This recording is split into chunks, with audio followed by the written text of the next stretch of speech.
es igual a la presión atmosférica por la fracción de concentración del gas, que para nosotros en el oxígeno, por ejemplo, va a ser de 20-21%, y para el CO2 va a ser de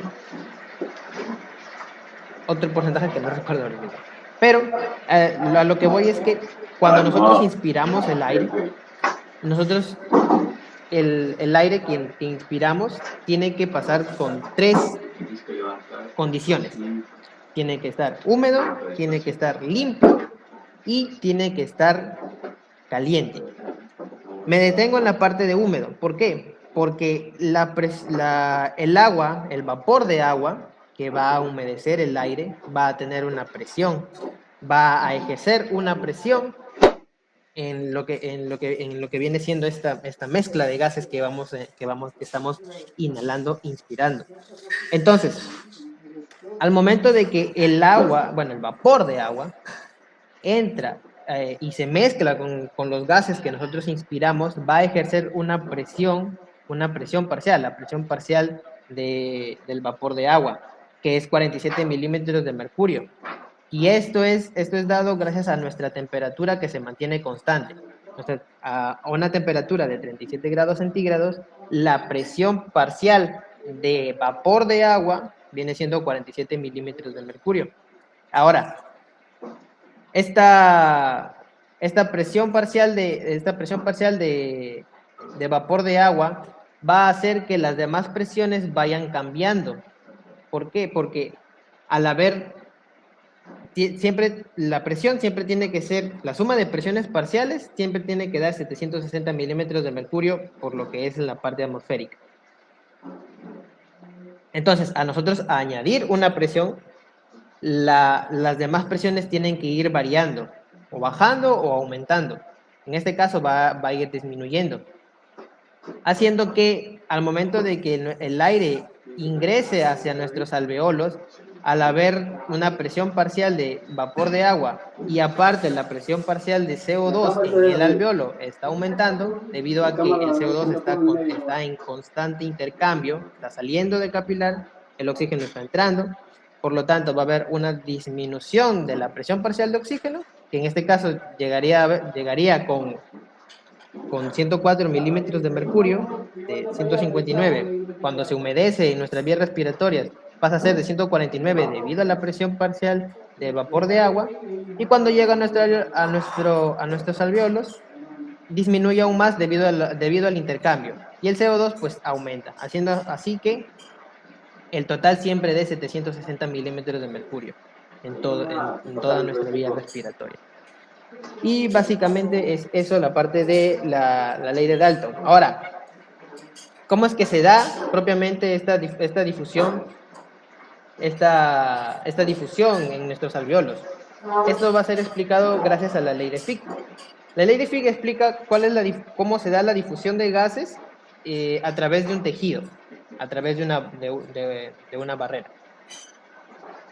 La barrera que nosotros vamos a tener en cuenta en estos momentos va a ser la barrera alveolo capilar, la unidad alveolo capilar, que sabemos que se compone de, primero está el líquido que tapiza la pared de los alveolos, que es el surfactante, el líquido surfactante, pues, combinado con el líquido que se encuentra normalmente en el alveolo. Luego está la pared alveolar, que la pared alveolar, recordemos que es muy cortita.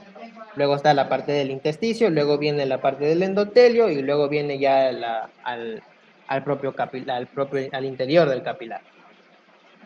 Entonces, esta ley de Fick toma en cuenta, uno, la diferencia de presiones que sabemos que existe, ¿no? Primero, en el alveolo, para el oxígeno, va a haber una mayor presión dentro del alveolo que en el capilar. Y dos, para el CO2 va a haber una mayor presión en el capilar que al interior del alveolo. Entonces, esto va a permitir que haya una diferencia de presiones. Por lo tanto, se cumple una de las propiedades para que haya una difusión neta de los gases, especialmente de estos dos. Y el área de superficie. ¿A esto qué se refiere? Bueno, bien, sabemos que los alveolos, pues, son como saquitos esféricos casi, que están, pues, tienen esta forma para poder reducir el área que ocupan y así, y, bueno, reducir el espacio que ocupan, pero el área de superficie que tienen estos alveolos, si nosotros los extendiéramos en una habitación, por ejemplo, para tapizar un piso, por ejemplo, ¿no? Bueno, se ha observado, se ha medido y se dice que varía entre bueno, el valor de esta área de superficie que ocupan todos los alveolos, los 300 millones de alveolos que están en nuestros pulmones. Esa área de superficie ocupa entre 50 a 100 metros cuadrados. Entonces tenemos una gran área de superficie para que se pueda dar la difusión.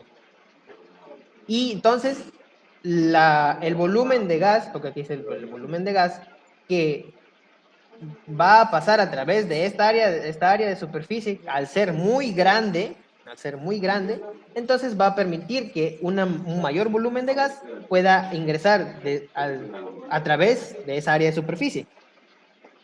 Y también debemos tener en cuenta que la difusión tiene una relación inversa con el grosor de esta pared, de la pared alveolar. Tiene una relación inversa. ¿A qué se refiere esto? Que si bien recuerdan que la pared alveolar, el neumocito tipo 1, es muy delgado, en su gran mayoría, a excepción de la parte donde está el núcleo. Pero en su gran mayoría viene siendo una pared muy delgada, que este grosor es más o menos, se menciona que está entre 0,3 micrómetros a 0,5 micrómetros. Entonces, esa delgadez, al ser la pared muy delgada, va a permitir que, nuevamente, un mayor volumen de gas pueda ingresar o se pueda difundir a través de esa pared. Si la pared alveolar, en este caso, si el grosor de la pared de difusión aumentara, entonces la difusión neta del gas disminuiría.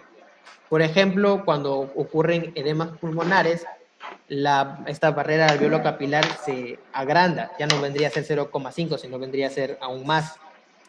Entonces la difusión de los gases, especialmente de estos dos, y pues no se haría correctamente, o no se daría correctamente.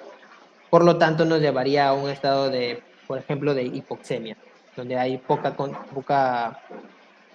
hay una poca difusión de oxígeno, hay poco oxígeno disuelto en la sangre, hay poco oxígeno unido a la hemoglobina, y eso nos llevaría a distintos problemas que, pues, hasta el momento no nos compete o saber. Eso lo van a saber más adelante. Bien, entonces, esta área de difusión ya sabemos que es grande, pero los capilares tienen una particularidad, que se menciona que no son capilares normales, por así decirlo, no tienen una manera tubular, sino que tienen una forma laminar, una forma a manera de lámina, que va a tapizar a los alveolos. Esta forma de lámina hace que el área de superficie de difusión se haga más grande, por lo cual ayuda a que los gases puedan difundir en mayor cantidad y que puedan tener una mayor velocidad de difusión. ¿Por qué? Bueno, aquí entra la ley de Graham, que mide la velocidad de difusión, que netamente va a depender casi exclusivamente de las propiedades físicas del gas. Uno de su coeficiente de solubilidad y otro de su peso molecular. Esto va a hacer que, pues, estos gases, el oxígeno y el CO2, puedan difundir más rápidamente a través de esta área de difusión. Ahora bien, ¿por qué se dice volumen de gas si nosotros lo medimos en presiones? Es que, ¿qué es lo que ocurre? Que las presiones parciales que dan estos gases es por el choque de las moléculas que conforman un gas. Por ejemplo, el oxígeno, ¿no? El oxígeno está en una proporción de 21% en la atmósfera. Entonces, si nosotros aisláramos todo el oxígeno de la atmósfera y lo encerráramos en lo encerráramos en un recipiente, por ejemplo, la presión que nos va a dar ese oxígeno va a ser por el choque de las moléculas contra la superficie de ese recipiente. Entonces, lo mismo pasa acá. El volumen de gas va a determinar la presión parcial de oxígeno en ese recipiente. En nuestro caso, por ejemplo, en el alveolo y por la parte del otro lado, ¿no? En el capilar. Entonces, a mayor volumen de gas, va a haber una mayor presión parcial. Eso es importante, ya que en algunas patologías, por ejemplo, en una insuficiencia respiratoria aguda, al momento de nosotros suministrar el oxígeno, un flujo de oxígeno, ya sea por una cánula binasal o por una máscara, los respiratorios propiamente, estamos dando una oferta de oxígeno más elevada. ¿Por qué? Porque, bueno, mayormente estas máscaras tienen un flujo de oxígeno del 100%. O sea, estamos entregando un mayor volumen de oxígeno, y si hay un mayor volumen de oxígeno, hay más moléculas de oxígeno. Y si hay más moléculas de oxígeno, va a haber mayor presión parcial de oxígeno, porque estas moléculas, pues, están en constante movimiento.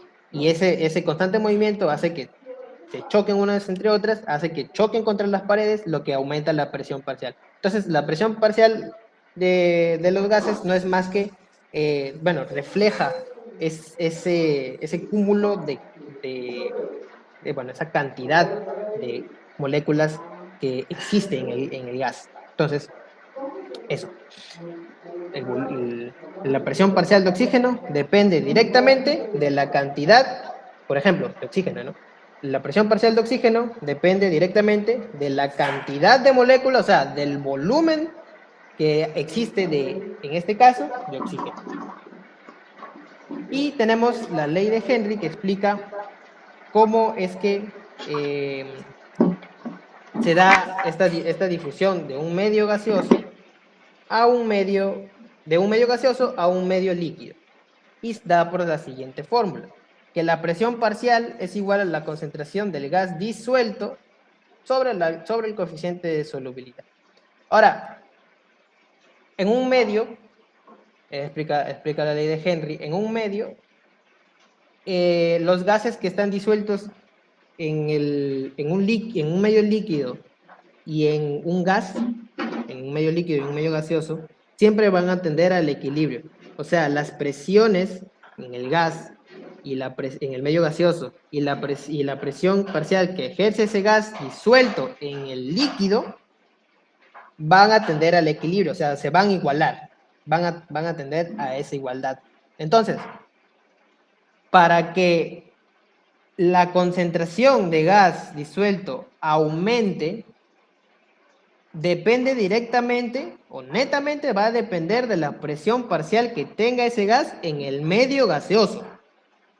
Porque el coeficiente de solubilidad netamente es constante. Su coeficiente de solubilidad de un gas es constante. Entonces, ¿a qué se refiere esto?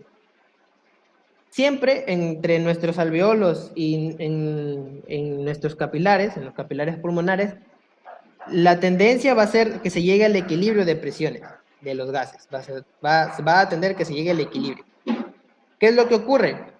Para que podamos disolver más gas dentro de nuestros capilares, tenemos que aumentar la presión parcial, y eso lo hacemos durante la inspiración. Durante la inspiración, por ejemplo, el oxígeno aumenta su presión parcial dentro del alveolo, y en el capilar su presión parcial va a estar disminuida, como lo vamos a ver más adelante. No vamos a ver aquí. Entonces, la presión parcial que llega al capilar pulmonar va a ser, por ejemplo, en el oxígeno va a ser de 40. Y en el alveolo, al momento de nosotros inspirar, va a aumentar hasta un nivel de 105. milímetros de mercurio, todo está en milímetros de mercurio. Entonces, como hay esta diferencia de presiones, el oxígeno va a poder difundir a una velocidad y también va a poder disolverse al interior de este capilar. Recordemos que el capilar es un medio líquido, entonces al haber un aumento de presión va a poder difundir y va a poder disolverse en lo que viene siendo la sangre, aumentando así la presión parcial de oxígeno en donde está la sangre, hasta llegar a un equilibrio, ¿no? Que viene siendo la presión de oxígeno, viene siendo de 100, ya en la sangre arterial, haciendo que aquí en los alvéolos disminuya y se llegue al equilibrio de presiones.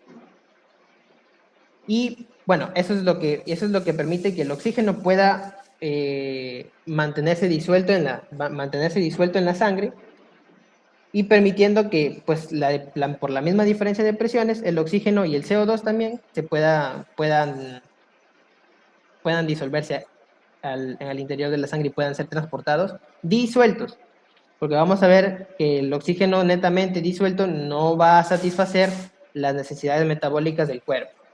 Ahora, ya que estamos aquí, pues ese es el proceso de difusión y aquí ya veríamos la parte del transporte, ¿no?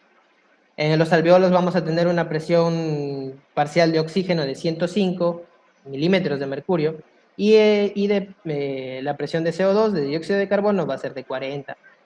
Debido al intercambio, pues las presiones parciales que le llegan de estos dos gases desde los capilares pulmonares, de la sangre venosa, hablándolo coloquialmente, la sangre poco oxigenada, va a venir con una presión de 40 y una presión de CO2 de 46.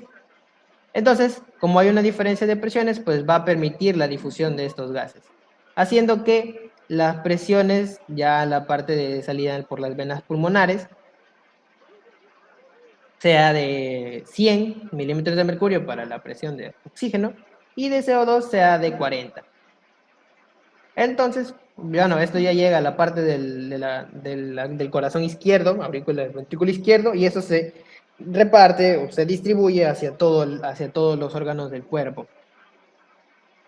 Esto va a hacer que, bueno, la presión de oxígeno de 100 y la presión de CO2 de 40, cuando llega a las células del cuerpo también va a haber un intercambio.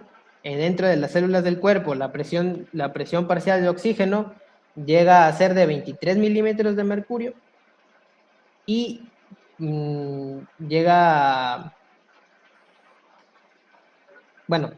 permite esa diferencia de presiones, permite la difusión de oxígeno hacia el interior de las células, y desde las células, debido al metabolismo que han tenido, se ha producido CO2.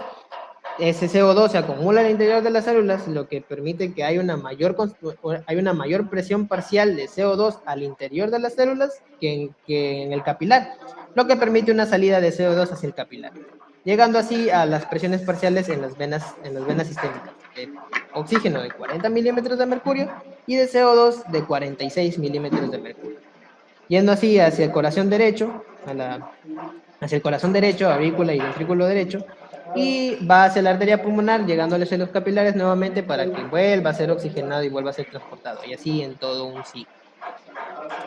Bien, ahora, ¿cómo es que se da ese transporte, tanto de oxígeno como de CO2?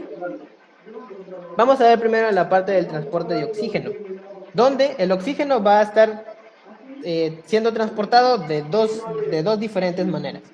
Uno va a ser lo que está disuelto en el plasma, lo que está disuelto en la sangre, que es lo que el oxígeno que está disuelto en la sangre es lo que nos da la presión parcial.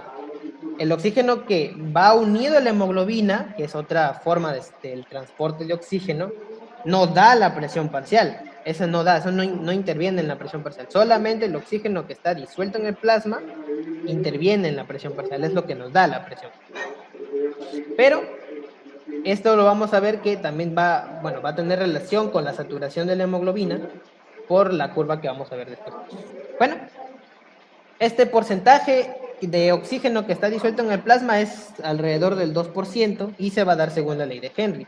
donde tenemos que su coeficiente de solubilidad va a ser de 0,03 milímetros de oxígeno por cada 100 mililitros de sangre o por cada decilitro de sangre por milímetro de mercurio, por una presión de por 1 milímetro de mercurio.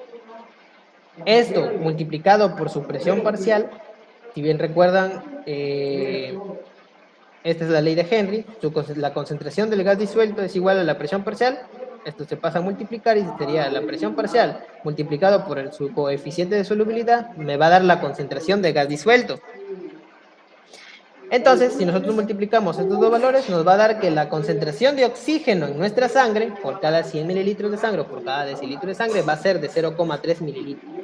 Y si nosotros esto lo multiplicamos por todo el gasto cardíaco, es la oferta que tienen nuestras células,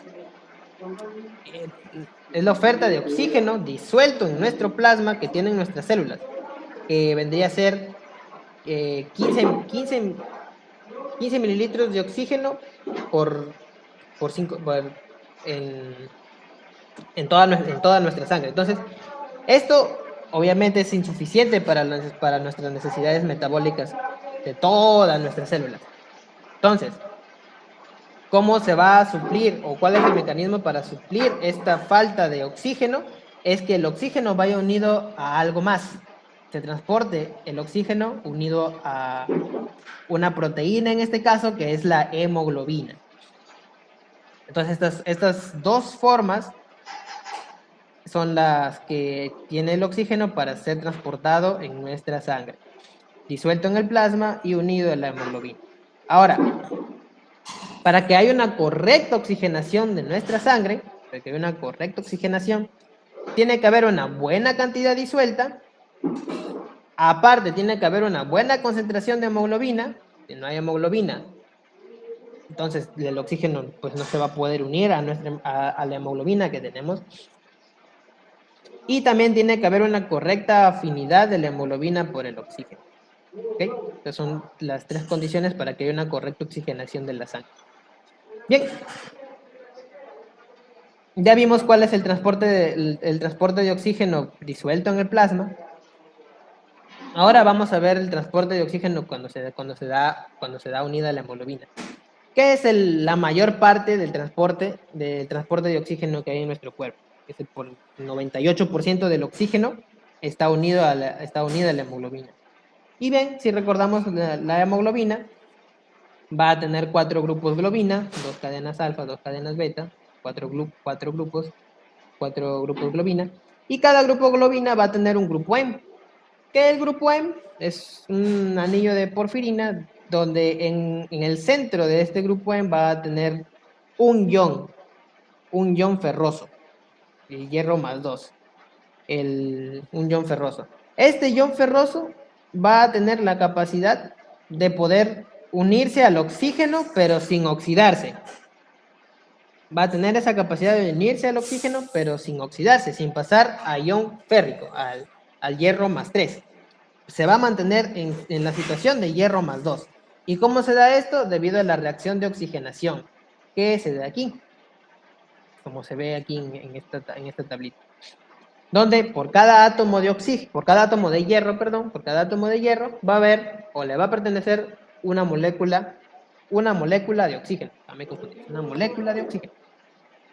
Entonces, se menciona que la hemoglobina, cuando no está asociada al oxígeno, no hay ninguna molécula de oxígeno unida a esta proteína, se menciona que tiene una configuración tensa. ¿Qué quiere decir esto? Que en los sitios de unión del oxígeno, en los grupos M, hay una unión tan fuerte que no va a permitir que el oxígeno pueda unirse a su sitio de unión, valga la redundancia. Pero ¿qué ocurre? Cuando hay una diferencia de presión de oxígeno, en este caso entre el alveolo y nuestra sangre, va a afectar a esta configuración tensa, haciendo que una vez que el oxígeno se una a uno de estos 4 sitios de unión, esta configuración tensa va a pasar a ser una configuración relajada. O sea, una vez que una molécula de oxígeno se una, al hierro, mediante la reacción de oxigenación, los demás sitios de unión que va a tener este oxígeno van a irse relajando. Que están tensos, se menciona como tensos, se van a relajar y o sea, que van a permitir que más moléculas de oxígeno puedan unirse. A eso se le conoce como configuración relajada. O sea, que al momento de que un oxígeno se una a un átomo de hierro, los demás sitios de unión van a permitir que más oxígenos se unan. Eso hace que la hemoglobina llega a tener una configuración relajada, lo que hace que la afinidad de la hemoglobina por el oxígeno se menciona que aumenta hasta 500 veces su valor. Entonces, y nuevamente, cuando se enfrenta a una diferencia de presiones, ya cuando el oxígeno, estas moléculas de hemoglobina llegan a la parte de los tejidos, por la diferencia de misma de presiones, el oxígeno va a salir y de configuración relajada que tenía esa hemoglobina va a pasar a configuración tensa. O sea, va a haber un juego de pasas de configuración tensa a configuración relajada una vez llegas a tener el oxígeno y de configuración relajada a configuración tensa cuando entregas el oxígeno, cuando la hemoglobina entrega el oxígeno hacia nuestros tejidos. Bien, y aquí está la relación que tiene el oxígeno disuelto en la sangre, que es el PO2, en milímetros de mercurio, con el porcentaje de saturación de hemoglobina. ¿A qué se refiere esto? Es que, pues bueno, es el porcentaje de saturación de la hemoglobina, que es la capacidad de la hemoglobina, bueno, va a dar un reflejo de la capacidad del transporte del oxígeno por parte de la hemoglobina, relacionado con la presión de oxígeno. Veamos en la tabla que, pues, cambios muy pequeños de presiones de la presión de oxígeno llega a tener llega a producir una importante varianza en lo que viene siendo el porcentaje de saturación de la hemoglobina. Ahora, esta curva está en condiciones normales, o sea, en condiciones normales del cuerpo humano, un pH de 7.4, un pH ligeramente alcalino, ni muy alcalino ni ácido, en una temperatura constante de 37 grados centígrados y una PCO2 normal, ¿no? Que lo normal de presión parcial de CO2 en nuestra sangre va a ser de 40 milímetros de mercurio. ¿Ok? Bien, ahora, esta curva va a ir cambiando de lugar de acuerdo, va a moverse hacia la derecha o va a moverse hacia la izquierda, de acuerdo a diferentes componentes de nuestro cuerpo. ¿Cómo viene siendo?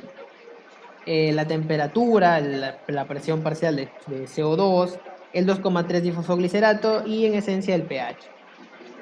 Entonces, los factores que más afectan a la curva, o los principales factores que afectan a la curva, lo que van a permitir el movimiento de la curva, ya sea hacia la derecha o ya sea hacia la izquierda, va a ser la temperatura, un aumento o disminución de nuestra temperatura corporal, el pH, estando en una situación de acidosis o de alcalosis, y el 2,3 difosfoglicerato. ¿Qué es lo que ocurre? Bueno, para nosotros poder comparar la curva normal con los movimientos de la curva, pues se ha puesto la presión, justamente la presión que va a hacer que la saturación de hemoglobina esté a la mitad. O sea, que de todas las moléculas de hemoglobina que hay en nuestro cuerpo, la mitad, esa presión va a hacer que la mitad de todas las moléculas, de toda la cantidad de hemoglobina que hay en nuestra sangre, esté saturada. Esa es la saturación de hemoglobina al 50%. Que normalmente la presión es de 27 milímetros de mercurio. Esto, bueno, aquí mientras más alto sea el valor de P50, menor va a ser la afinidad de la hemoglobina por el oxígeno. ¿Por qué? Bueno, esto se hace o se explica de acuerdo al pH, ¿no? Cuando ocurre una disminución del pH y hay un aumento del PCO2, o sea, los hidrogeniones se están creando debido a la reacción del CO2 con el agua, que se genera ácido carbónico, y este ácido carbónico se disocia en hidrógeno más el bicarbonato. Lo que va a ocurrir o lo que va a hacer que ocurra un aumento de los hidrogeniones en el interior de nuestra sangre. Estos hidrogeniones van a hacer o se van a unir a lo que viene siendo la hemoglobina. Entonces, estos hidrogeniones se van a unir a la hemoglobina en un intento de tamponar ese aumento aumento de hidrogeniones y esa disminución del pH. ¿Esto qué va a hacer? Que la hemoglobina tenga menor afinidad por el oxígeno. Y ese oxígeno, pues, va a aumentar lo que se va a disolver en la sangre, obviamente, y va a aumentar lo que viene siendo la presión parcial de oxígeno. Pero, como el oxígeno no está unido a la hemoglobina, sino que los hidrogeniones están unidos a la hemoglobina, entonces la saturación de la hemoglobina por el oxígeno va a disminuir. Ese es en un efecto conocido como el efecto Bohr. Cuando el pH disminuye, el PCO2 aumenta, el oxígeno que está acompañado o está unido a la hemoglobina disminuye, pero la presión parcial de oxígeno aumenta. Y lo mismo ocurre, pues bueno, con el 2,3 difosfoglicerato, y lo mismo ocurriría, bueno, lo contrario ocurriría con el efecto Haldane, que es nada más y nada menos que la curva ida hacia la izquierda, y el efecto Bohr, la curva ida hacia la derecha, netamente por la presión de CO2 y por el descenso del pH, o por el aumento de los hidrogeniones. Ahora, esto es una explicación de lo que pasa con el 2,3 difosfoglicerato. ¿Por qué cuando aumenta el 2,3 difosfoglicerato la curva de disociación va a la derecha? ¿Qué es lo que ocurre? Que en los eritrocitos, si bien recordamos, los eritrocitos son se podría decir células que no contienen organelas, no tienen mitocondrias. Entonces, la única forma de que estos obtengan su energía para realizar sus funciones metabólicas es a través de la glucólisis. Y en el proceso de la glucólisis van a generar este componente, este compuesto, el 2,3 difosfoglicerato. ¿Qué es lo que ocurre? Que cuando nosotros tenemos una presión de oxígeno normal, en nuestra sangre tenemos una presión de oxígeno normal, la enzima que se encarga de producir el 2,3 difosfoglicerato se inactiva. Con una presión de oxígeno normal, esta enzima se inactiva. Por lo tanto, no se genera el 2,3 difosfoglicerato, por lo que la afinidad de la hemoglobina se mantiene normal. Ahora, ¿qué es lo que ocurre cuando la presión de oxígeno disminuye? ¿Qué es lo que ocurre cuando la presión de oxígeno disminuye? Por ejemplo, en una altitud elevada, ¿no? Entonces, esta enzima se activa, el 2,3 difosfoglicerato se produce en una mayor proporción, y este 2,3 difosfoglicerato es como si se uniera a los sitios de unión del oxígeno, lo que va a hacer que la hemoglobina pues va a hacer que la hemoglobina libere el poco oxígeno que tenga guardado, por así decirlo. Lo que va a hacer que pues se libere más oxígeno y se descargue más oxígeno hacia nuestros tejidos, lo que debido a la presión de oxígeno debido a la altitud elevada, este menor aporte de oxígeno en los tejidos, por la descarga aumentada del oxígeno por parte de la hemoglobina, aumente, haciendo que los tejidos puedan oxigenarse mejor. Entonces, solamente es una adaptación fisiológica para que nuestros tejidos, por ejemplo, en altitudes elevadas, puedan obtener una mayor cantidad de oxígeno, ¿no? Porque si no se mantuviera aquí, pues nos agarraría lo que conocemos como el soroche, el mal de altura. Solamente es una explicación nada más rápida de lo que viene siendo o lo que hace el 2,3 difosfoglicerato. Entonces, para resumir, ¿no? El, el aumento de oxígeno se da, bueno, el aumento de la afinidad de la hemoglobina por el oxígeno es porque disminuye el 2,3 difosfoglicerato. Ahora, si aumentara el 2,3 difosfoglicerato, la afinidad de la hemoglobina por el oxígeno disminuiría. Por lo tanto, el oxígeno que está en la hemoglobina se liberaría. Y ese oxígeno liberado pues va a ser aprovechado por nuestros tejidos, obviamente. Y pasamos al transporte del CO2. El CO2 tiene tres formas de transportarse en nuestra sangre. Uno va a ser disuelto en el plasma, que va a dar justamente la presión parcial de CO2, que se explica igualmente que con la ley de Henry, se explica con la ley de Henry nuevamente. Ahora, la siguiente forma en la que el CO2 se transporta por nuestra sangre es a través del bicarbonato. Ahora, esta es la mayor forma en la que en la que el CO2 se transporta. Hasta un 70% del CO2 se transporta en el bicarbonato y disuelto es un 7%. ¿Por qué? El CO2 tiene una constante de solubilidad mucho mayor que la del oxígeno. ¿Qué quiere decir esto? Que tenga un coeficiente de solubilidad mayor que el oxígeno, o sea, que puede atravesar mejor las barreras, las membranas de las células, puede atravesar mejor, y otra puede disolverse mejor, con una presión parcial de oxígeno menor. O sea, ¿a qué me refiero con esto? Si es que el gas tiene un mayor coeficiente de solubilidad, entonces, para que este gas pueda ejercer una mayor presión parcial, tiene que haber mucho más moléculas o mucho más moléculas de este gas disueltos para que pueda igualarse con una presión parcial de un gas que es poco, que tiene un coeficiente de solubilidad menor.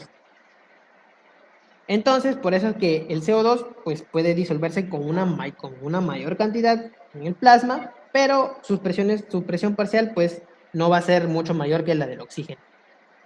Ahora, este CO2, debido a ese coeficiente de solubilidad, también puede atravesar con mucha mayor facilidad la membrana del eritrocito.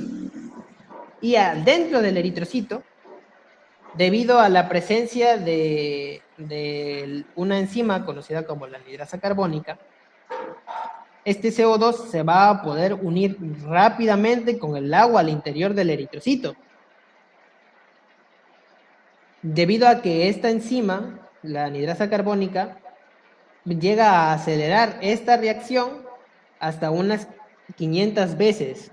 Llega a ser la reacción 500 veces más rápida. Si no hubiera esta presencia de anhidrasa carbónica al interior del eritrocito, esta reacción sería muy lenta. Y el CO2 también tiene afinidad por la hemoglobina. Entonces, si es que no existiera esta enzima, el CO2 se uniría a la hemoglobina, impidiendo así que el oxígeno pueda unirse a la hemoglobina, haciendo que, pues, no se oxigene. Por lo tanto, ese oxígeno no pueda, pues no pueda llegar a nuestros tejidos y nuestros tejidos morirían por falta de oxígeno. La hipoxia y la anoxia. Entonces, debido a la presencia de esta anhidrasa carbónica, se acelera esta reacción del CO2 con el agua, haciendo que se forme ácido carbónico. Este ácido carbónico, por ser un ácido volátil, se va a disociar en hidrógenos con bicarbonatos, donde el hidrógeno va a unirse con la hemoglobina y el bicarbonato por medio de un contratransporte con el cloro, donde el cloro va a ingresar junto con agua, haciendo que el agua pues, dentro del eritrocito no cambie debido a esta reacción, y el bicarbonato pase al plasma, transportando así el CO2 en forma de bicarbonato y pues manteniendo una reserva de bicarbonato para poder tamponar si es que ocurriría un aumento de hidrogeniones en el plasma, ¿no? Ahora, una pequeña parte, el 23% del CO2 que se produce por el metabolismo celular, se va a ir unido a la hemoglobina. También va a ir unido a la hemoglobina. No quiere decir que por la presencia de esta anhidasa carbónica todo el CO2 que ingresa al eritrocito se va a transformar en bicarbonato y en hidrógeno, no. Sino que una partecita de este CO2 va a ir unido a la hemoglobina, en forma de carbaminohemoglobina. ¿Qué es lo que ocurre? Si esta presión parcial de CO2 aumentara, hubiera una mayor cantidad de carbaminohemoglobina. Pero cuando este carbaminohemoglobina llega hacia los capilares pulmonares y ocurre el fenómeno de intercambio, la presión parcial de oxígeno, al haber un aumento de esta presión parcial de oxígeno en la sangre de estos capilares, recordemos que de la sangre venosa a la sangre arterial pasa de 40 milímetros de mercurio la presión parcial de oxígeno a 100 milímetros de mercurio. Ese aumento de presión parcial de oxígeno hace que la hemoglobina tenga una menor afinidad por el CO2. ¿Por qué? Porque el oxígeno al unirse a la hemoglobina hace que la hemoglobina se vuelva más ácida, haciendo que el CO2 no se una en una mayor proporción que el oxígeno a la hemoglobina, haciendo que haya aún más CO2 disponible para unirse al agua que hay al interior del eritrocito, para formar bicarbonato e hidrógeno. Pero sí hay una parte de CO2 que sí va a estar unida a la hemoglobina. Por eso es que la saturación de la hemoglobina no va a estar siempre al 100%, sino que va a haber una pequeña cantidad de hemoglobina que no va a estar unida, no se va a encontrar unida al oxígeno. Por eso es que la saturación de hemoglobina, cuando tenemos una presión parcial de 100, que es lo normal en nuestra sangre arterial, siempre va a tener pues 97.5% de saturación de hemoglobina. 97.5% de la hemoglobina va a estar saturada de oxígeno, siempre, en una presión parcial de 100. Y bien, es por parte del transporte. Y ahora entramos ya a la última parte, que viene siendo la regulación de la respiración, donde aquí esta regulación de la respiración va a girar en torno a los centros respiratorios. El sistema de quimiorreceptores va a influir en este centro respiratorio. Los mecanorreceptores pulmonares también van a influir en este centro respiratorio. Entonces, toda la regulación de la respiración va a girar en torno a nuestro centro respiratorio.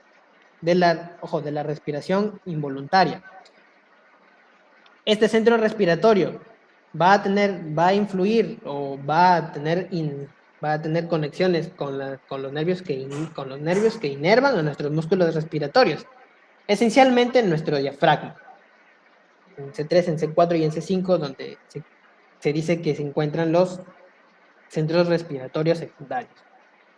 Ahora, como les dije hace un ratito, existe un control voluntario y un control involuntario. Este control involuntario va a estar dado por los centros respiratorios que vamos a ver más adelante.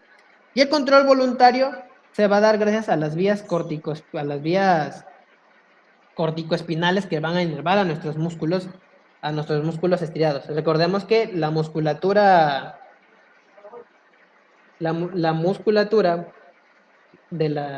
que se encarga de nuestra respiración es músculo estriado. Entonces va a tener una inervación voluntaria. Debido a esto, cuando nosotros pues pensamos y decimos, ¿no? queremos dejar de respirar, dejamos de inhalar y de exhalar, haciendo que pues nuestra respiración pare. Esa es una respiración voluntaria. Entonces, la respiración involuntaria no va a tener nada que ver con nuestra respiración voluntaria. Nosotros podemos interrumpir nuestra respiración como podemos acelerarla. Pero nuestra respiración involuntaria sí va a tener estos centros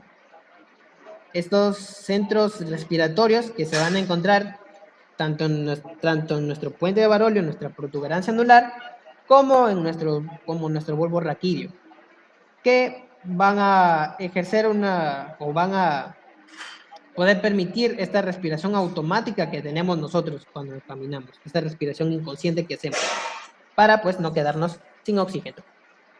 Entonces, vamos a ver cuáles son los centros respiratorios que tenemos distribuidos en nuestro tronco encefálico.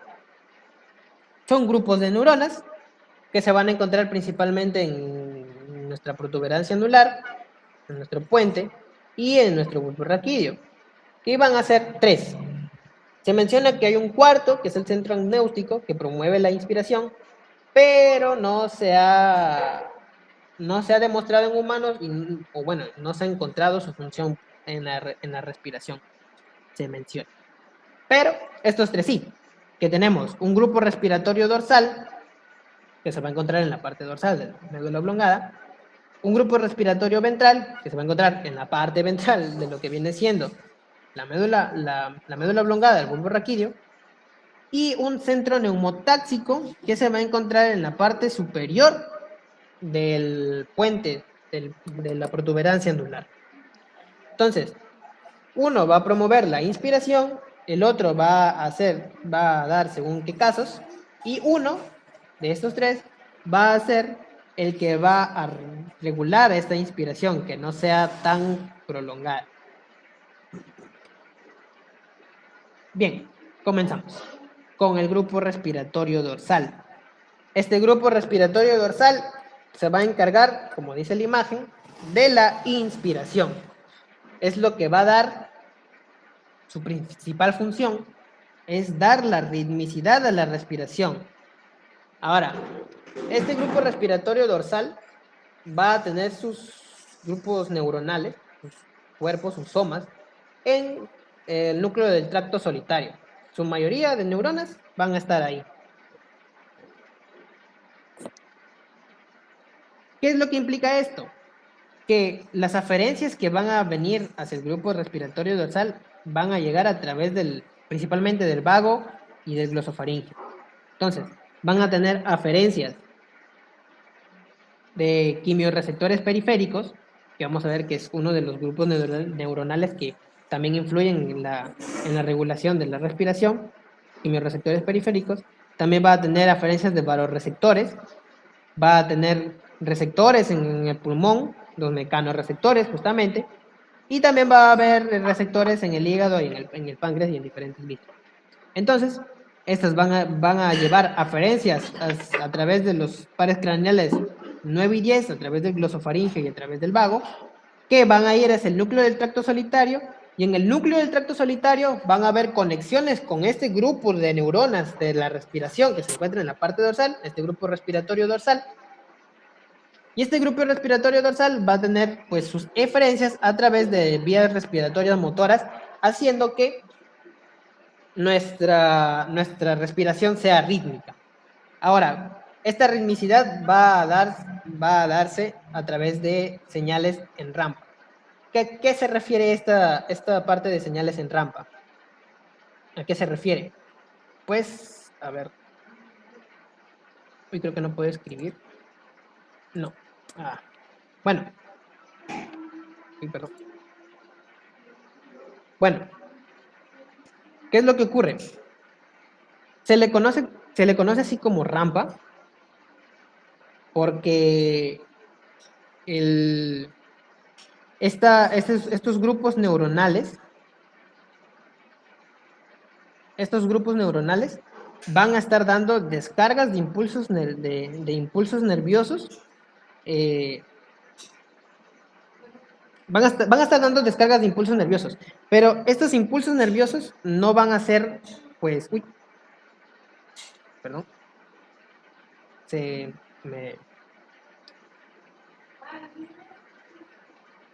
me lagueó. A ver, este grupo respiratorio dorsal va a estar dando impulsos nerviosos, va a estar descargando impulsos nerviosos que van a, pues, a través de las vías motoras respiratorias, pues van a inervar a los músculos respiratorios y van a dar su señal de que puedan contraerse para poder dar la inspiración. Ahora, ¿qué ocurre? Que esta señal, estos impulsos nerviosos no van a ser como los impulsos nerviosos, bueno, como los potenciales de acción, perdón, son potenciales de acción, como los potenciales de acción que conocemos, que tiene una subida y tiene una bajada. No. Esta señal, que es conocida como rampa, la rampa respiratoria, va a ir de manera progresiva. Van a ser pequeños potenciales de acción que van a ser disparados, que en 2 segundos van a ir haciéndose más grandes, Como el fenómeno de la escalera, no sé si se acuerdan, algo así, en fisiología del músculo estriado, algo así va a ser. Pero estos los va a dar, pues, el grupo respiratorio dorsal. Van a ser, primero, pequeños potenciales de acción que van a ir aumentando de grado conforme la inspiración se va dando. ¿Eso qué permite? Eso permite que nuestra respiración sea gradual, o sea, hace que nuestro volumen pulmonar aumente gradualmente, no aumente de golpe. Porque si, por ejemplo, este grupo respiratorio dorsal da un potencial de acción único, nosotros inspiraríamos y ahí mismo expiraríamos, lo que nos llevaría a un jadeo. Pero como este grupo respiratorio va a estar dando, al inicio de la inspiración, va a estar dando pequeños potenciales de acción que van a ir aumentando de grado, van a ir aumentando de fuerza, por así decirlo. Entonces eso va a permitir que nosotros podamos respirar de manera gradual, podamos insuflar nuestros pulmones de manera gradual. Una vez que nuestros pulmones se insuflan, por algo se le llama rampa, ¿no? Va a ir de manera ascendente. Una vez que nuestros pulmones se llegan a insuflar lo suficiente para poder pues dar ese fenómeno de difusión y posteriormente el transporte, estas descargas de potenciales de acción cesan, se desconectan. Es como si este grupo respiratorio dorsal se desconectara. Entonces, ¿qué es lo que va a hacer? Que venga un periodo de descanso, permitiendo que la propia elasticidad del pulmón haga retroceder la caja torácica, lo que nos permite la expiración. Entonces, por eso es que este grupo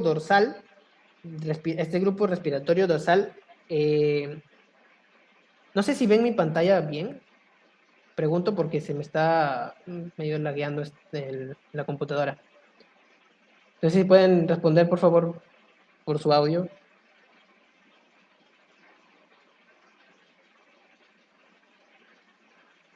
Hola.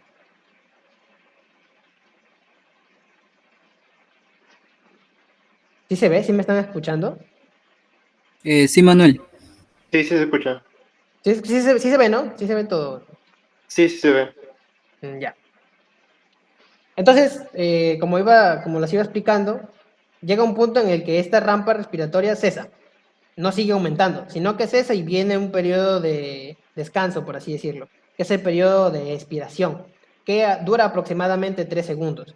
Entonces, la duración de esta rampa respiratoria, este aumento progresivo de potenciales de acción que nos permite insuflar nuestros pulmones, dura aproximadamente 2 segundos.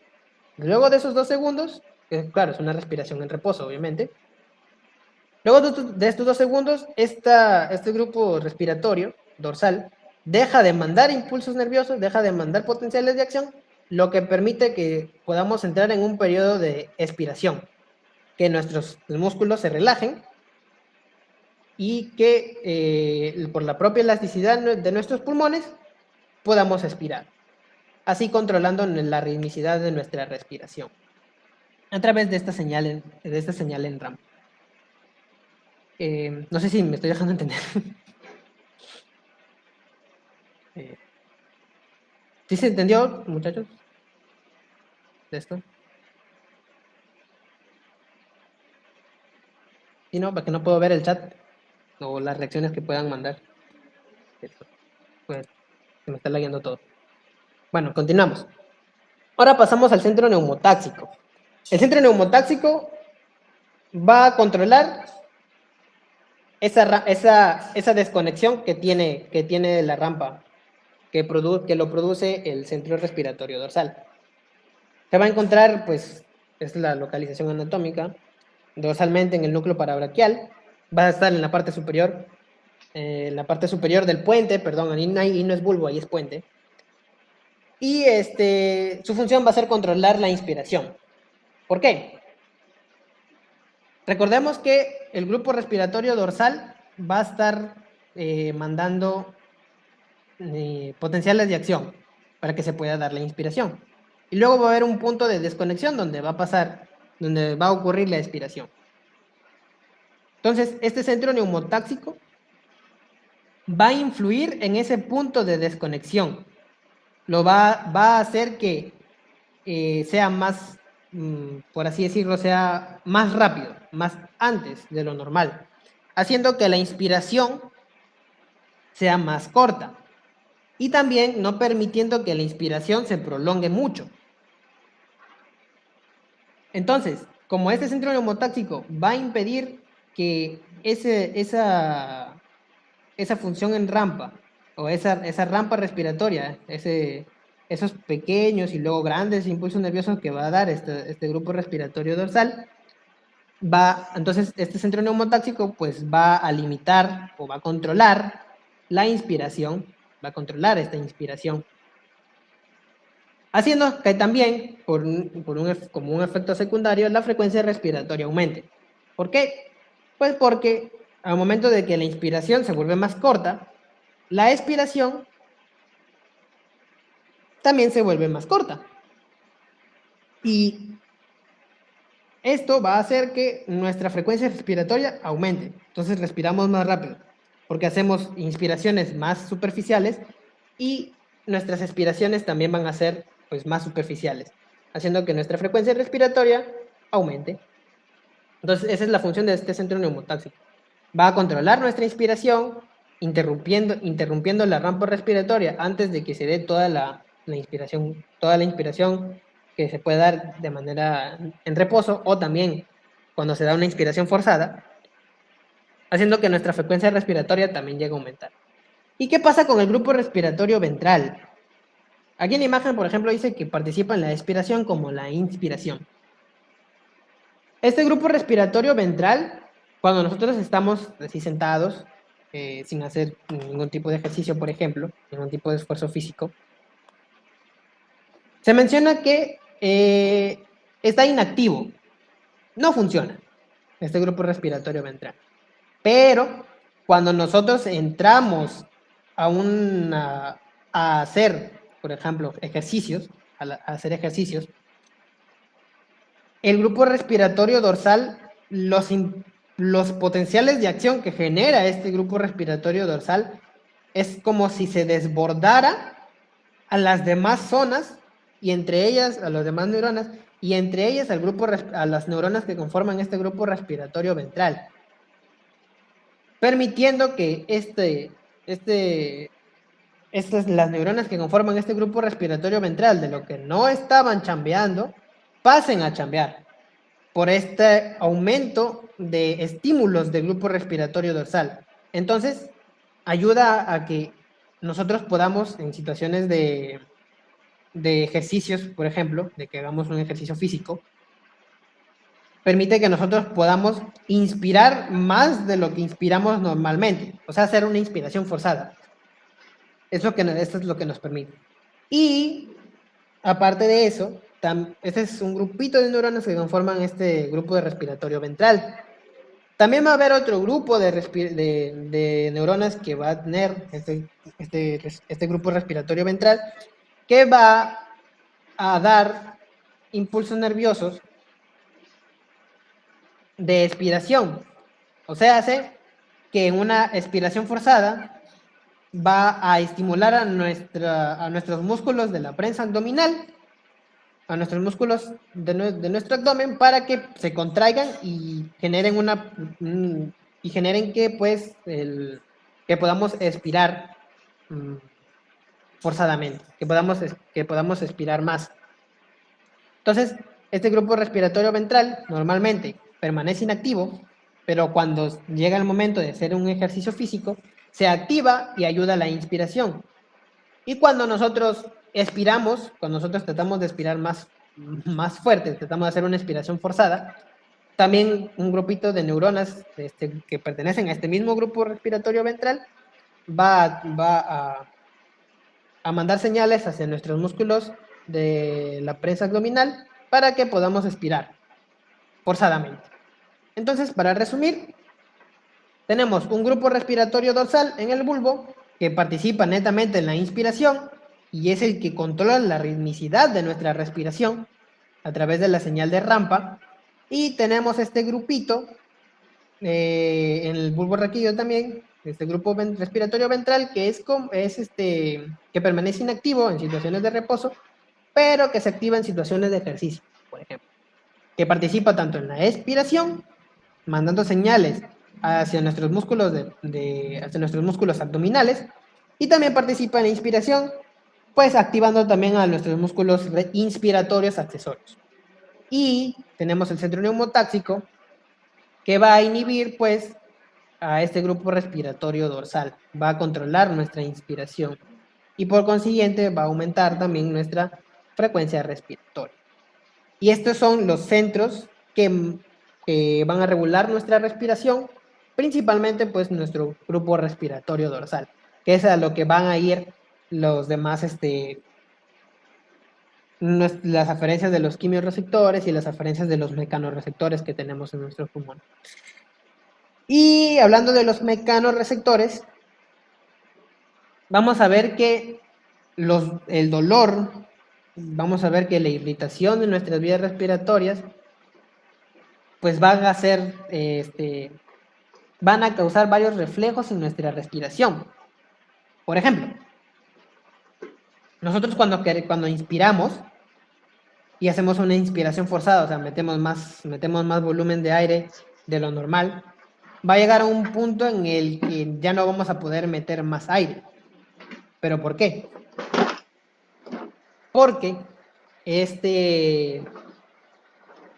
debido al reflejo de Green-Brewer, debido a los receptores de distensión pulmonar. ¿Qué es lo que van a captar los receptores de distensión pulmonar? La distensión de nuestros pulmones. ¿Qué quiere decir esto? Que cuando nosotros respiramos forzadamente, metemos más aire forzadamente, la distensión de nuestros pulmones va a llegar a un punto tal que estas neuronas, estos receptores, se activan, que van a mandar señales a través del nervio vago y a través del nervio vago, van a llevar aferencias hacia el grupo respiratorio dorsal y va a inhibir, permitiendo que la distensión pulmonar se detenga, permitiendo a su vez que la inspiración se detenga, haciendo que por la propia elasticidad de los pulmones podamos expirar luego de una inspiración forzada. Esto es básicamente el reflejo de Green-Brewer, que se da a través de los receptores de distensión pulmonar. También hay otras fibras que inervan a las paredes pulmonares, de la pared de nuestras vías respiratorias, como viene siendo las fibras amielínicas de tipo C, que van a transmitir la señal de dolor cuando nosotros nos golpeamos, por ejemplo, o tenemos y nos provoca dolor, pues, ¿no? Un golpe nos provoca dolor. Nuestra respiración se detiene un ratito.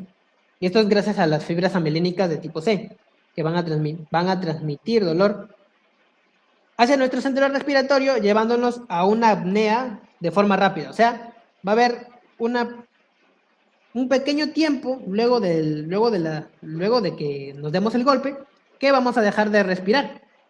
Y luego volvemos a respirar nuevamente. Ese es un reflejo.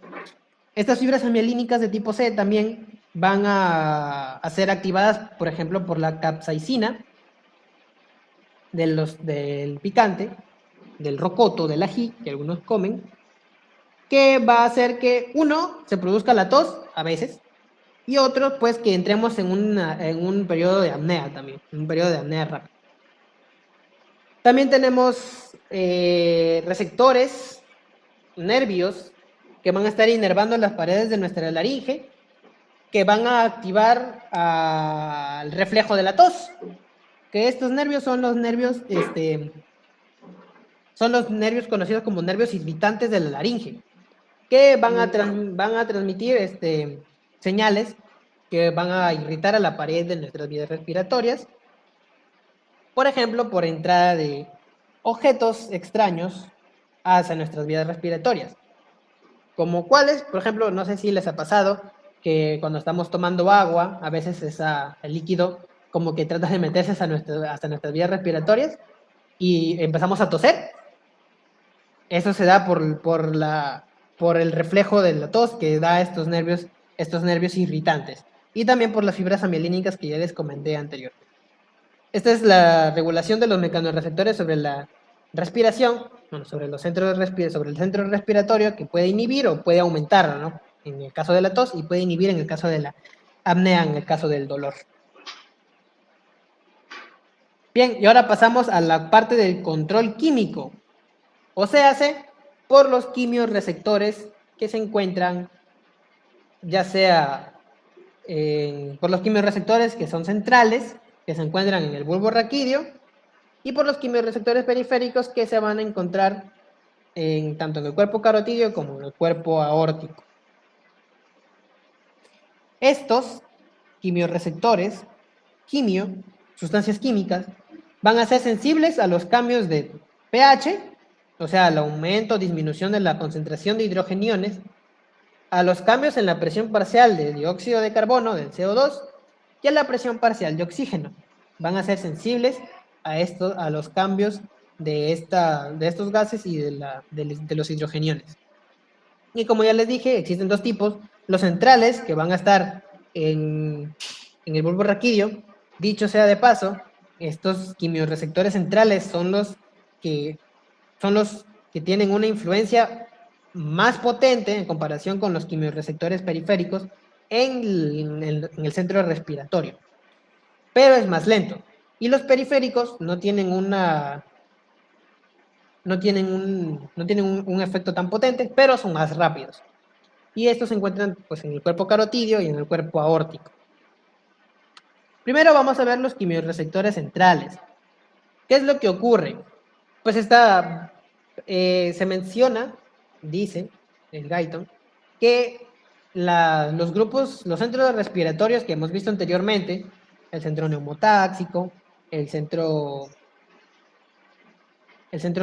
neumotáxico, el grupo respiratorio dorsal y el grupo respiratorio ventral, que bueno, ese se mantiene inactivo, no tienen neuronas que sean sensibles a los cambios de CO2, a los cambios de la presión de CO2, a los cambios de presión de oxígeno y a los cambios del pH, al aumento o disminución de los hidrogeniones. No tienen neuronas, no tienen receptores para eso. Pero en el mismo bulbo raquídeo, muy cerca del grupo respiratorio dorsal, de este centro respiratorio, hay una zona que sí contiene estas neuronas que son sensibles a los cambios de las sustancias anteriormente mencionadas, que es conocida como la zona quimiosensible. Esta zona quimiosensible es sensible a la presión de CO2 y a los cambios y a los hidrogeniones, al aumento de los hidrogeniones, que va a tener aferencias hacia la zona inspiratoria, o sea, al grupo respiratorio dorsal, para pues estimular la inspiración. Entonces, ¿qué ocurre? Se encuentra en el bulbo, por si acaso, no en el puente, se encuentra en el bulbo. Y se confundió, no sé si se confundió Guyton o se confundió Creo que porque tengo la versión Bamba.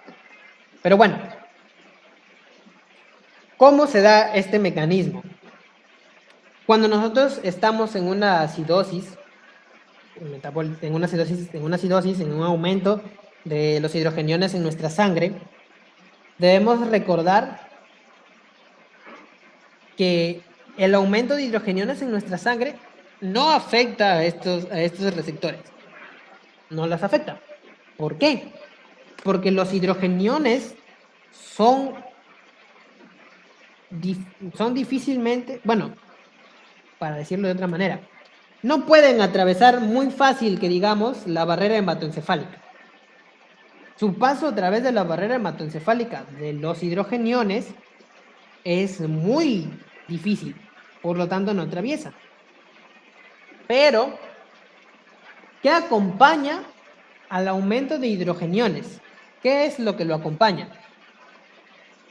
Es el aumento de CO2 en la sangre. La presión parcial de CO2 aumenta.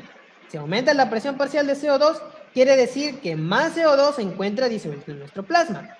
Quiere decir que más CO2 puede entrar a nuestros eritrocitos. Quiere decir, bueno, que en el plasma el CO2, como hay mayor presión de CO2 en nuestro plasma, en nuestra sangre, hay una mayor cantidad de moléculas de CO2 en nuestra sangre. Por lo tanto, este CO2 puede unirse al agua que conforma nuestra sangre, el plasma, produciendo así que se genere hidrógeno y bicarbonato, aumentando los hidrogeniones, llevándonos a una acidosis.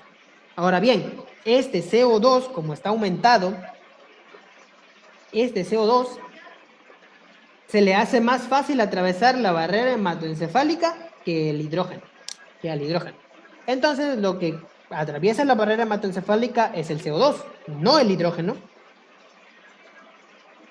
Entonces, este CO2 que atraviesa la barrera hematoencefálica pasa al líquido cefalorraquídeo, y en el líquido cefalorraquídeo, como el líquido cefalorraquídeo está conformado principalmente por agua, se va a unir este CO2 al agua, formando el ácido carbónico. Y como este ácido carbónico es volátil, se desdobla en hidrógenos y en bicarbonato. Y así es como se da el aumento de hidrogeniones en el líquido cefalorraquídeo, como también en el líquido intersticial de nuestro encéfalo, o cerebral, de nuestro encéfalo, de nuestro tronco encefálico. Entonces, estos hidrogeniones que se forman gracias a que el CO2 atraviesa la barrera hematoencefálica, esos hidrogeniones son los que llegan a ser captados, llegan a ser sensados. Ese aumento de hidrogeniones llega a ser sensado por nuestras neuronas quimiorreceptoras en la zona quimiosensible. Entonces, una vez que sensan que los hidrogeniones han aumentado en su concentración, estas neuronas quimiorreceptoras van a mandar aferencias hacia nuestra zona inspiratoria. ¿Para qué? Para que nuestra zona inspiratoria estimule la inspiración, para nosotros poder aumentando el número de inspiraciones también. ¿Para qué? Para que podamos nosotros exhalar, eliminar el CO2 que se encuentra en exceso en nuestra sangre, regulando así la formación de hidrogeniones al interior de nuestra sangre y por consiguiente pues en nuestro encéfalo también. Entonces, esta es la manera en la que los quimiorreceptores centrales pueden actuar gracias al aumento de estos hidrogeniones. Ahora, esta respuesta es la más potente. Se menciona que la influencia que tiene en la respiración es de un 70 o un 80%. Pero es lento, es muy lento. Lo más rápido, pero menos potente, es las señales que mandan los quimiorreceptores periféricos. Entonces, estos quimiorreceptores periféricos son sensibles a los cambios de presión parcial de oxígeno. Pero no es que el oxígeno, no es que cuando las presiones parciales del oxígeno bajen, no es que estos cambios de presión en el oxígeno estimulen a estos quimiorreceptores. No. Los que los van a estimular son el pH y el PCO2. ¿Por qué? ¿Por qué ocurre esto? Lo explican de una manera que en la ventilación, cuando nosotros tenemos cambios en nuestra ventilación, ya sea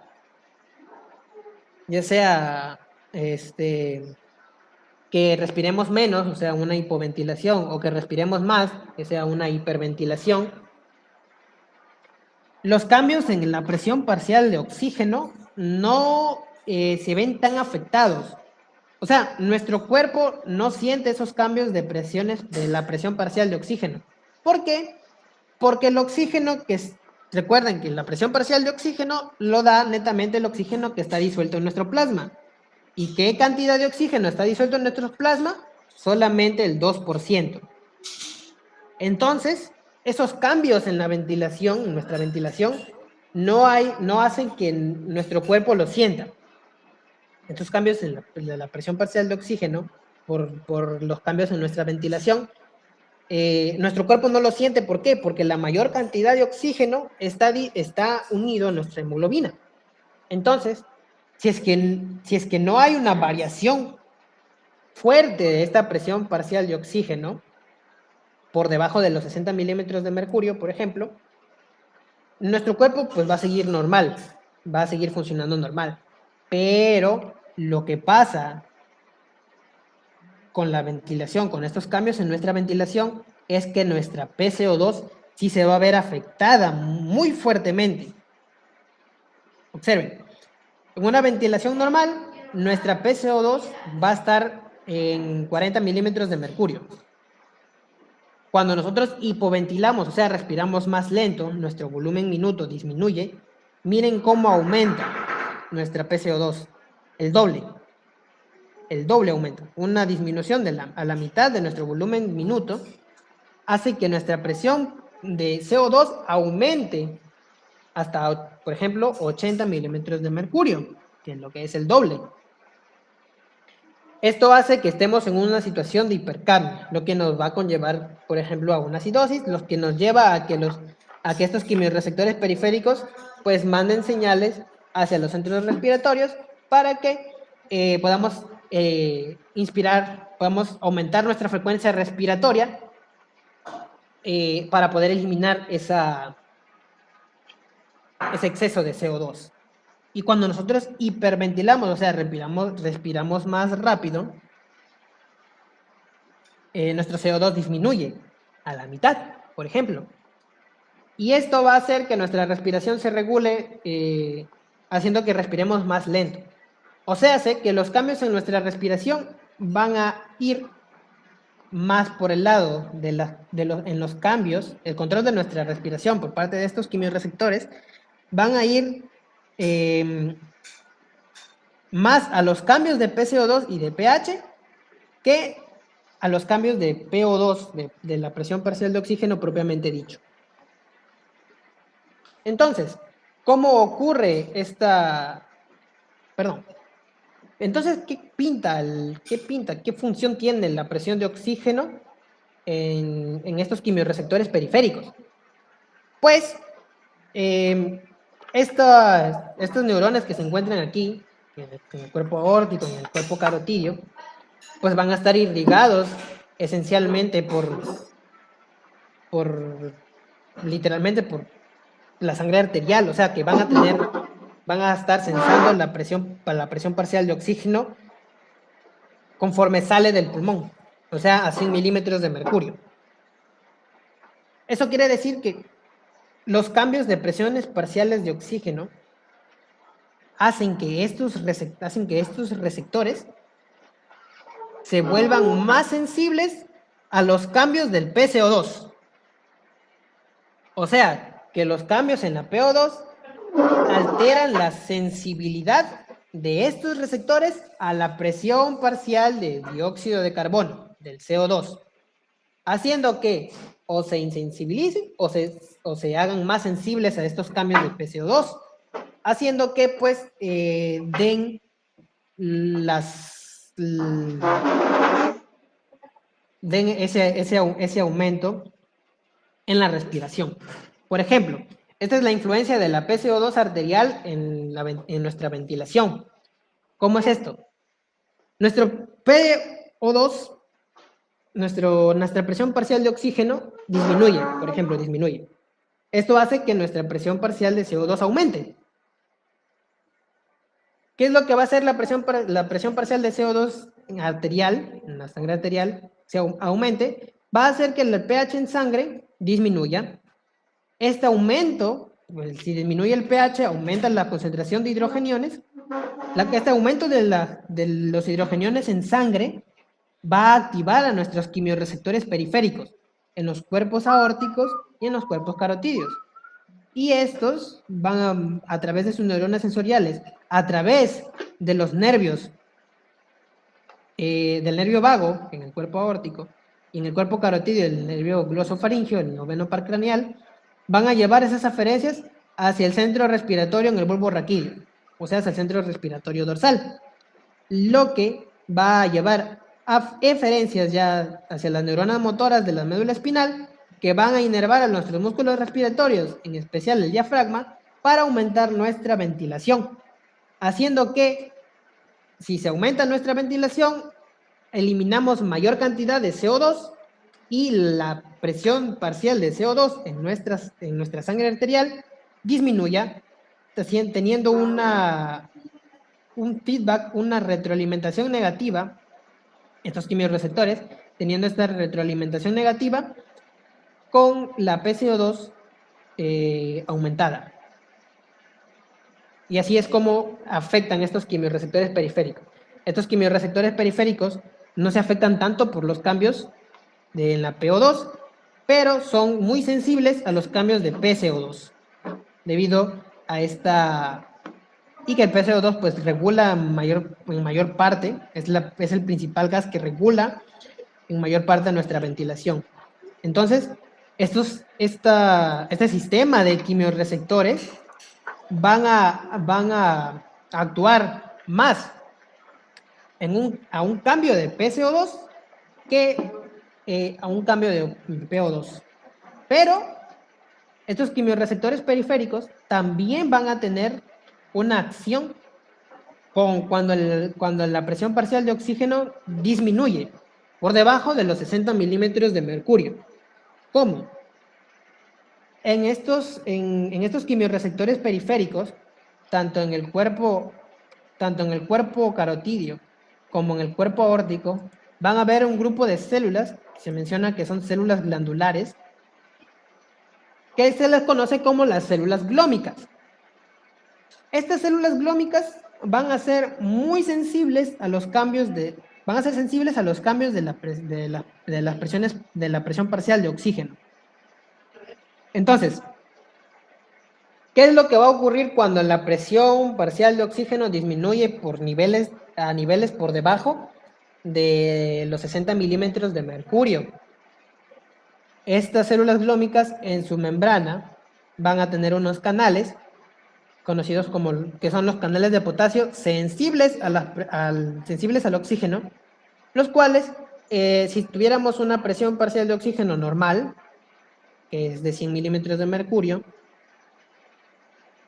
pues estos canales van a mantenerse activados, o sea, va a haber un intercambio de iones potasio, haciendo que la célula pues mantenga su potencial de membrana normal. Pero cuando esta presión parcial de oxígeno disminuye por debajo de 60 milímetros de mercurio, estos canales de potasio se inactivan. Entonces el potasio ya no va a ser capaz, ya no va a poder salir del interior de la célula,